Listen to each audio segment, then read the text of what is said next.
Hello, and welcome to Every Day is Funny. May 15th, 2024.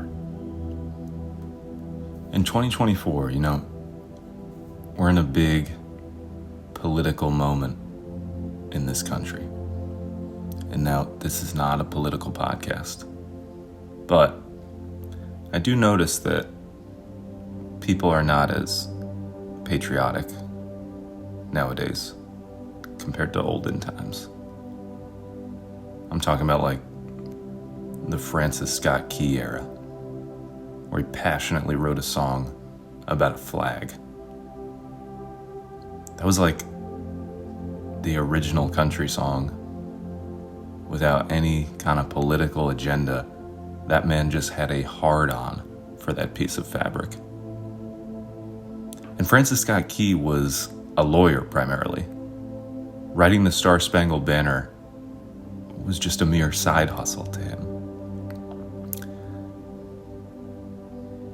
And we're nowhere near that patriotic nowadays. Like, can you imagine if a friend of yours said he wrote a ballad about the American flag? You'd be like, good Lord, Greg, are you all right? And so I've been thinking about ways to improve patriotic morale. And I think our first thing we need to take aim at are boring monuments. Our monuments were cool before the ages of technology and skyscrapers, but now their symbolism has lost their luster with time, and they're just big things we're told we need to see. And so in looking at ones to target, I'm primarily interested in Mount Rushmore. 4 giant heads carved into stone. That used to be cool as hell in a more patriotic time. But now I think we gotta find a way to spice it up a little. Like, how is there not even a Snapchat filter for Mount Rushmore? That is prime for a filter. Take one of the heads out, put yours in. I don't know what the tourism board of Mount Rushmore is thinking, but I think there's a lot of ways we could be bringing this into the modern age for a younger audience.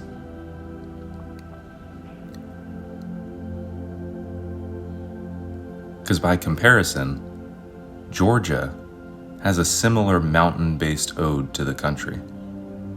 It's called Stone Mountain, but this one is an ode to the Confederacy, and tons of people go. People are excited about it. And you know why? Because they mask it in this fun park atmosphere with a laser light show and mini golf. And Mount Rushmore is not keeping up with the times, and it's letting this Confederate mountain win the war of tourism. I know what Rushmore needs. And if anybody listening is on the board for Rushmore, I am looking for work. I would like to be hired. And I'm going to give you some ideas. First off, I think we need some augmented reality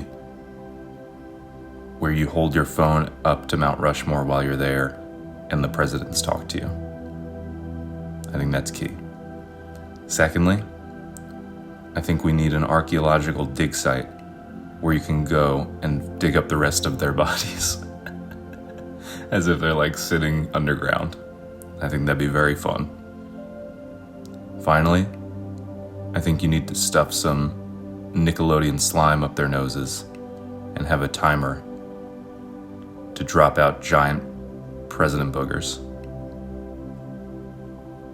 I think if you do these 3 things, Disney's gonna be a thing of the past, guys.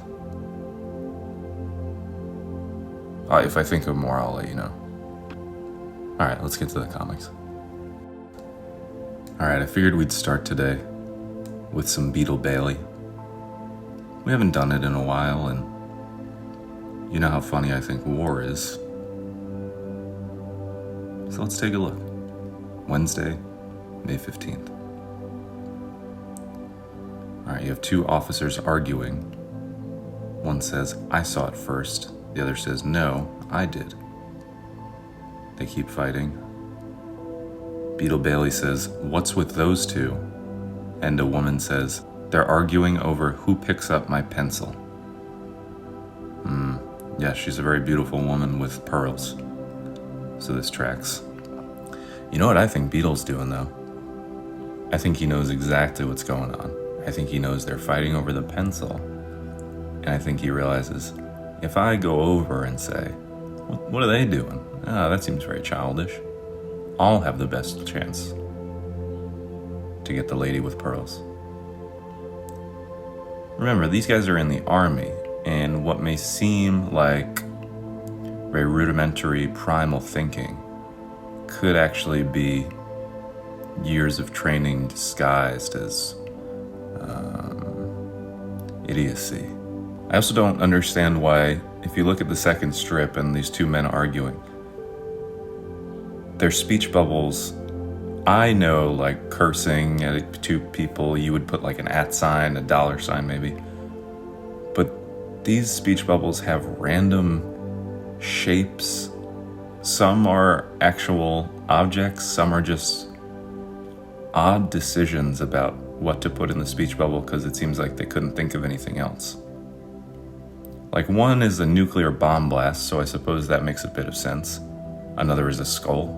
That makes sense as well. These two men are fighting.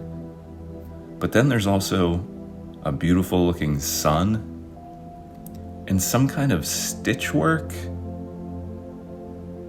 quilting operation of stitching. So that I don't grasp. There's many other objects associated with danger and violence you could use. A sword, a gun, a sharp pencil, even. But for sun to be the imagery before even skull or bomb, I don't quite understand that. A weird one from Beetle today. Next, let's go to High and Lois again. I don't know why. It hasn't really made me laugh yet, but there's something about it that keeps me coming back. Maybe the simple premise. All right, we have the baby of the family thinking, how can I get even closer to Sunbeam? And it's looking at the sunbeam coming through the window. It tugs at the mom's pants and thinks, can I go on a plane ride? That's a fascinating mix of knowledge for a baby. It knows about the sun, it knows about planes, the sky, aviation. It's balancing some very complicated concepts in its head. And yet it's still wondering. You mix that intelligence with, how do I get closer to Sunbeam? It's a very interesting give and take. But I do enjoy this. I like putting a spotlight on sunbeams. I've never seen that mentioned in a comic before. And man, the warmth of a sunbeam hitting you through the window, nothing better. All right, let's go to Rex Morgan to close things off, which, now that we've gotten a bit of spoilers because we accidentally jumped ahead due to a Comics Kingdom faux pas, we know that eventually Sarah will be walking the dogs. We don't know how she will get there. So we're going to today's date, Wednesday, May 15th. Sarah and her mom are still talking on the bed. Sarah's mom says, you were quick to react when you saw Candy had eaten all that chocolate, and that's a good part of why she's okay. Sarah says, yeah. Her mom says, so maybe you can give yourself some credit for that and stop being so tough on yourself? Sarah says, I suppose so, Mom. Thanks. Okay, was that supposed to be a big finality moment where she is accepting this? Because I feel like as much as we've talked about this for the last several weeks, she has still yet to say, okay, I forgive myself. Which, sure, we're harping on the same things, and I don't care for that one bit anymore, and I'm getting kind of tired of this, but self-forgiveness is a nice lesson to teach for a daily morning strip, so, kudos. But I am very sick of this, Sarah. Listen to your mother. Let's check the comments. William Thompson says, look at that shelf top. No kitty cop doll. I hope that means Kyle Vapid has fallen down the memory hole. It's too early for sentences like that. That make no sense at all. Who's Kyle Vapid? Is that a member of the Rex Morganiverse? I hope that means Kyle Vapid has fallen down the memory hole. I'm just gonna write Kyle Vapid as a possible band name for the future. Okay.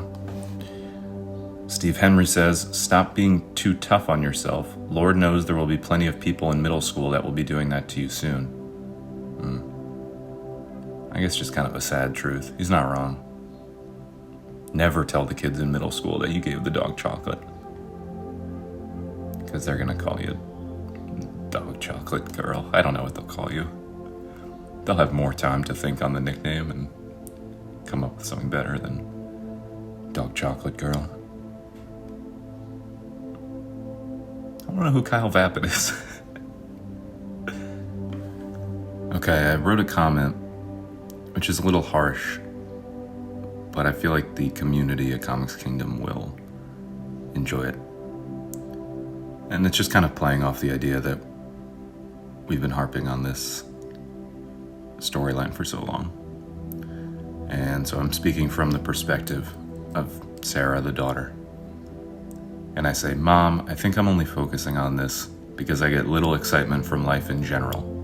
Sometimes we harp on something because it's the only thing that fuels any sort of brain activity and gives life meaning. Kinda dark, but she brought it on herself, I think. Send. Alright, I think it's time to wind down for this Wednesday, May 15th.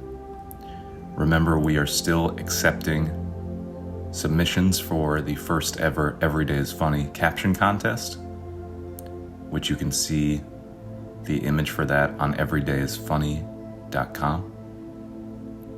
So far, I believe there's only one submission. So if you did use the website and sent it to me, I may not have gotten it, so just let me know.